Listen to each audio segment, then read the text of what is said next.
Hello friends, I am Yogendra Agarwal and you are watching your own YouTube channel Commerce Mantra by Yogendra sir. In previous video of taxation, I taught you how to learn tax in easy way. Today, I am going to tell you some more things about it. कैसे हम tax को पढ़ें और पढ़कर हमें समझ में भी आ जाए और वो हमें हमेशा के लिए याद भी हो जाए। ऐसा कैसे हो सकता है? ये चीज कुछ स्टेप से होकर के गुजरती है। अगर उन स्टेप्स को हम ध्यान से पढ़ लें, उन स्टेप्स को हम ध्यान से सीख लें। मेरी पहली वीडियो का टाइटल भी यही रखा था मैंने, a systematic approach, a systematic study. Taxation या कोई भी लॉ हमारा एक सिस्टम से चलता है। अगर हम स्टेप बाय स्टेप उस चीज को समझ लें तो हमारे लिए बहुत आसान हो जाता है। इनकम टैक्स में केवल न्यूमेरिकल सॉल्व करना हमारा मकसद नहीं है। अगर केवल इनकम टैक्स के सॉल्यूशन ही आपको करने हैं तो कोई भी बुक आप रेफर कर रहे हो, उस बुक के लिए उस बुक में एग्जाम्पल दिए होते हैं। जैसे क्वेश्चंस होते हैं ऐसे एग्जाम्पल्स होते हैं। आपने यहां याद कर सकते हो, लेकिन वो हमारा मकसद नहीं है, क्योंकि वो है जो क्वेश्चंस हम करेंगे एग्जाम में वही आएंगे, ऐसा थोड़ी है। वहां तो नोवल प्रॉब्लम्स आएंगी। तो उन नोवल प्रॉब्लम्स को हम कैसे करें, खुद बिना किसी की हेल्प के कैसे कर पाए, तो उसके लिए टैक्स को हमें एक सिस्टम के साथ समझना पड़ेगा। ये लॉ है, लॉ को हमें एक सिस्टम के साथ समझना पड़ेगा। स्टूडेंट्स, आज की वीडियो में मैं आपको बताने वाला हूं कि हमारी इनकम के कितने हेड्स हैं, और साथ ही साथ हम ये जानते हैं, देखते हैं कि हमारे पास इनकम कमाने के हजारों तरीके हैं। हम चलते चलते कहां से इनकम कमा लेंगे हमें खुद नहीं पता है। यानी कि we have more and more ways of earning. बहुत सारे तरीके हमारे पास कमाने के हैं, हजारों तरीके कमाने के। तो क्या हजारों तरीके जो कमाने के हैं, हजारों रूल्स भी होंगे उन्हें कमांड करने के लिए? नहीं, ऐसा नहीं है। तो कितने तरीके हैं टैक्स करने के? कमाने के हजारों तरीके हैं, लेकिन टैक्स करने के कितने तरीके हैं ये हम देखेंगे। हम अपनी टोटल हजारों तरह की इनकम को ग्रुप करते हैं, जिन्हें हम कहते हैं हेड। ग्रुप्स में ले लेते हैं और जिन्हें हम हेड ऑफ इनकम कहते हैं। स्टूडेंट्स, हमारी इनकम के 5 हेड हैं। आज मैं इसके बारे में एक सिस्टम आपको समझाता हूं और बताऊंगा, और ये भी मैं आपको समझाऊंगा कि किस तरह से आप किसी इनकम को, पर्टिकुलर इनकम को ये पहचान लें कि ये कौन से हेड में आती है। स्टूडेंट्स, अगर आप इस चैनल पर नए हैं तो प्लीज इस चैनल को सब्सक्राइब कीजिए, जिससे आने वाली वीडियोस भी आपको समय पर मिलती रहे। वीडियो को थोड़ा भी अगर लाइक करते हैं, थोड़ा भी पसंद आता है तो लाइक जरूर कीजिए और शेयर कीजिए, ज्यादा से ज्यादा स्टूडेंट्स का फायदा हो सके। स्टूडेंट्स, हमारे इनकम के 5 हेड हैं। 5 हेड में सबसे पहले हेड हमारा आता है इनकम फ्रॉम सैलरी। हम इनकम फ्रॉम सैलरी के नाम से अपनी इनकम को टैक्स कराते हैं, इनकम फ्रॉम सैलरी। लेकिन हमें कंफ्यूजन ये रहेगा कि भाई सैलरी इनकम हम कम माने। हमने एक इनकम कमाई, मैं कोचिंग चलाता हूं, मैं टीचिंग करता हूं, मैं अपनी इस कोचिंग की इनकम को क्या सैलरी में टैक्स करा सकता हूं? The answer is no. Salary income कब एक इनकम सैलरी इनकम होगी, इसके लिए तो हमें कुछ नियम कानून है, उन नियम कानूनों को फॉलो करना पड़ेगा।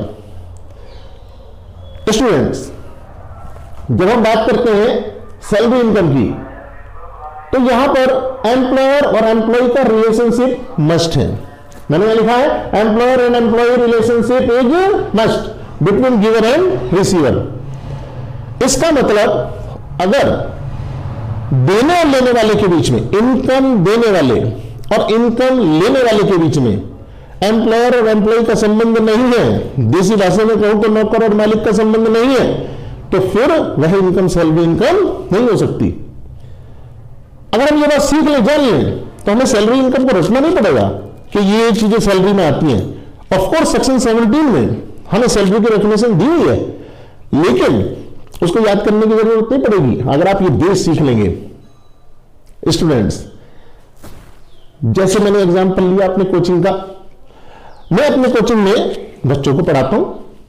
अब ये कोचिंग में बच्चों को जब मैं पढ़ाता हूं तो उनसे फीस मैं लेता हूं। क्या ये फीस मेरी सैलरी की इनकम है? The answer is no. क्यों? क्योंकि मेरे और उनके बीच में नौकर और मालिक का संबंध नहीं है।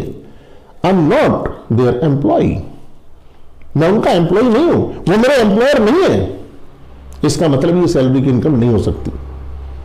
तो हमें इनकम पर ये टेस्ट करना है कि वो पर्टिकुलर हेड में आएगी या नहीं आएगी। स्टूडेंट्स, बात करते हैं इनकम फ्रॉम हाउस प्रॉपर्टी की। एक इनकम हाउस प्रॉपर्टी की।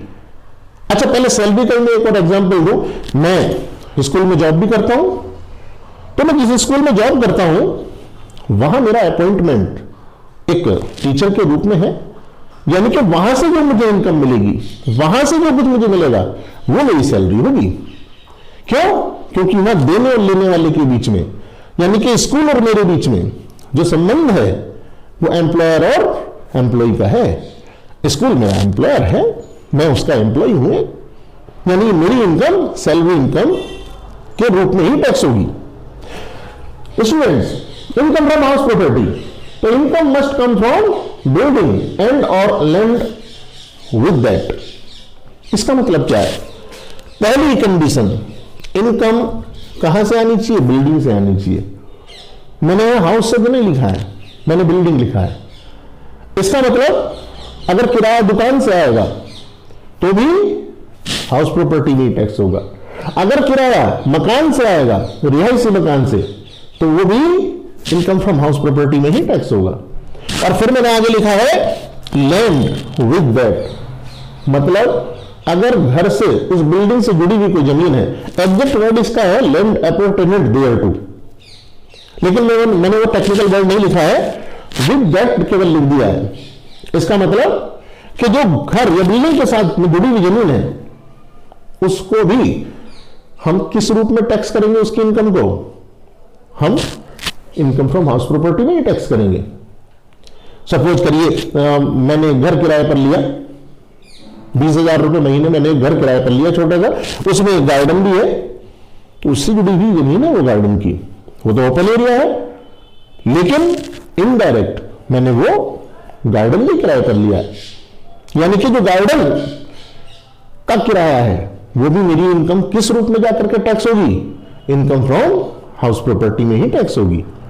तो इसका मतलब जो है लिखे हुए का वो ये है कि आप एक इनकम कमाते हैं किस रूप में? बिल्डिंग से, यानी कि किराए के रूप में वो इनकम कमा रहे हैं आप। वह बिल्डिंग के साथ में अगर कोई जमीन भी है तो उससे होने वाली इनकम भी कैसी इनकम होगी? Income from house property. Students, यहां मैं आपको बता दूं कि हर हेड की अपनी कुछ डिडक्शंस होती हैं, एग्जेम्पशंस होती हैं। जहां ज्यादा एग्जेम्पशंस होंगी, हर इंसान चाहेगा कि मेरी इनकम वहीं पर टैक्स हो, उसी हेड में टैक्स हो, तो ये झगड़ा न हो कि मेरी इनकम तो इसमें आएगी, मेरी इनकम इस हेड में आएगी। इससे बचने के लिए क्या किया? इससे बचने के लिए किया ये कि सरकार ने बिल्कुल क्लियरिटी से बता रखा है, हमारे इनकम टैक्स एक्ट में बिल्कुल क्लियरिटी से लिखा हुआ है कि कब एक इनकम को हम सैलरी मानेंगे, कब एक इनकम को हम हाउस प्रॉपर्टी की इनकम मानेंगे, कोई कंफ्यूजन नहीं। अब यहां प्रॉफिट और गेन और बिजनेस और प्रोफेशन, हमने कोई इनकम कब बिजनेस प्रोफेशन के हेड में टैक्स करनी है, कब हमें एक इनकम को बिजनेस प्रोफेशन के हेड में टैक्स करना है, तो कंडीशन लिखिए, income must come from business और प्रोफेशन। इनकम बिजनेस और प्रोफेशन से आनी चाहिए।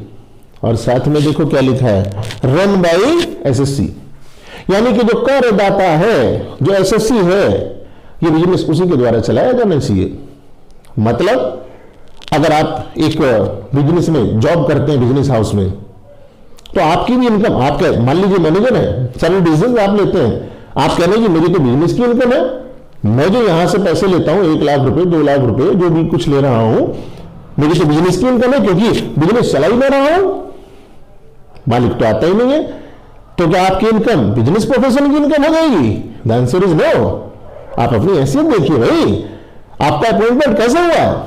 एक एम्प्लॉय के रूप में हुआ है। इसका मतलब आपकी इनकम तो सैलरी की इनकम है, आपकी इनकम नहीं है बिजनेस प्रोफेशन की।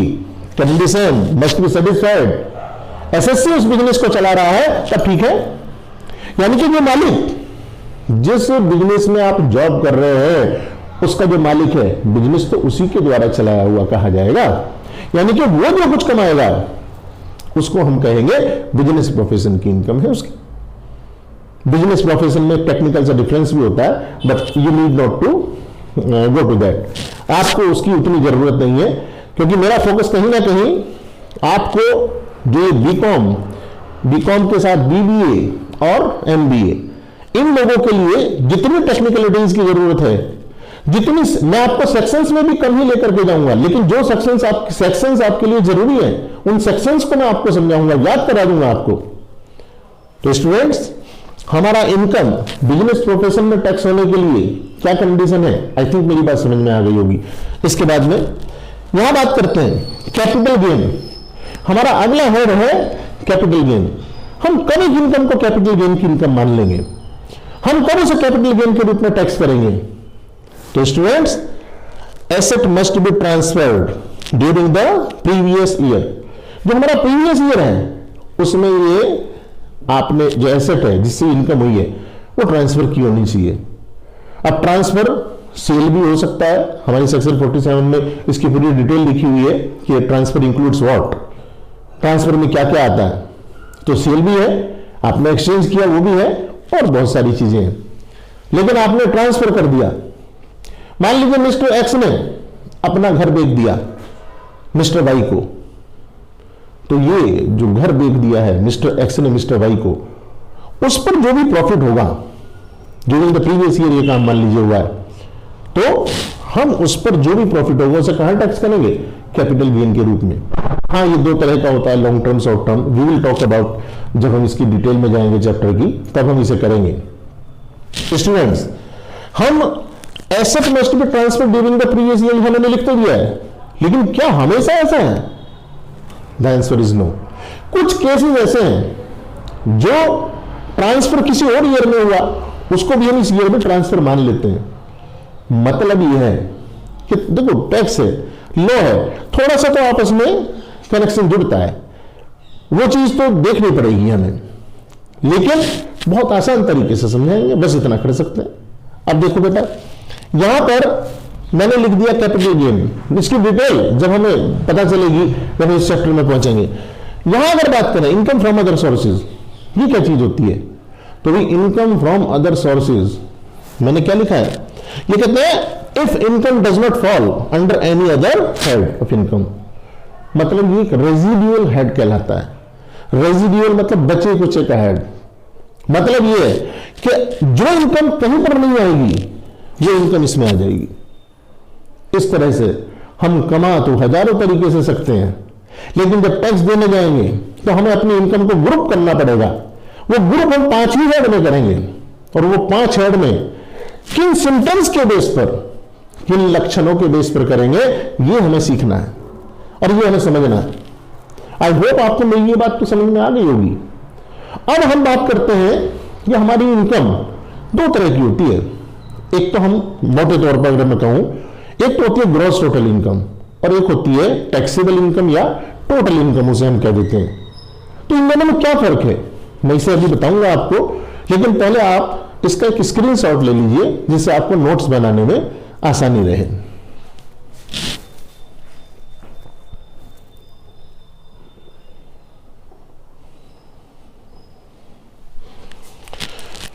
आई होप आप लोगों ने इसका स्क्रीनशॉट ले लिया होगा। स्टूडेंट्स, मैंने यहां लिखा income, gross total income and taxable या टोटल इनकम। 2 तरह की इनकम है, ग्रॉस टोटल इनकम, टैक्सेबल या टोटल इनकम। क्या फर्क है इन दोनों में? तो स्टूडेंट्स, अगर हम ग्रॉस टोटल इनकम में से कुछ डिडक्शंस घटा दें, 80C टू 80U, हमारी सेक्शन 80C से 80U तक की डिडक्शंस होती हैं, अगर उन्हें हम लेस कर दें तो लेस करने के बाद जो बचेगा उसे हम कहेंगे टैक्सेबल और टोटल इनकम। अब बात आती है कि जो हमारा टैक्स लगेगा वो टैक्स किस पर लगेगा, हमारी टोटल इनकम पर लगेगा या ग्रॉस टोटल इनकम पर?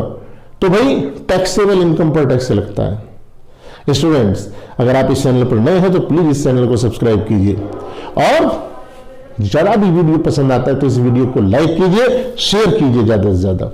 Thanks for watching.